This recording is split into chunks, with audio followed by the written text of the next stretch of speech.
ඔයගොල්ලෝ මේ ගෙඩි කාලා තියනවද? මේ බලන්න ගෙඩි පිරিলা.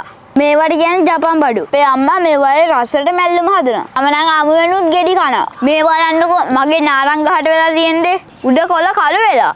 මේ දැක්කද? මොකක් හරි ස්ප්‍රේ එකක් ගහන්න ඕනේ. හැබැයි ඒක මල් පිපිලා. ගෙඩිත් තියෙනවා. අපි ගස් වලට සාතු කරේ නැත්නම් මේවා සාවුත්තු වෙනවා. අපි කොණ්ඩේ කපනවා වගේ මේ වගේ වල් පැල ගලවන්න ඕනේ. මේ දවස් වල වැස්සට පෙඟුලා හින්දා හොඳට ගැලුවා. මේ හැබැයි ඉතින් මේ ගහේ කඳත් බේරිලා. මුල් එළියට ඇවිල්ලා. අපි පොහොර පස් ටිකක් දාමු. යා.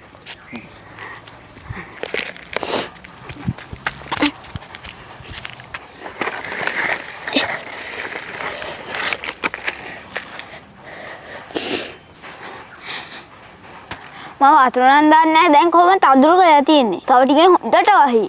එහෙනම් ගිහිල්ලා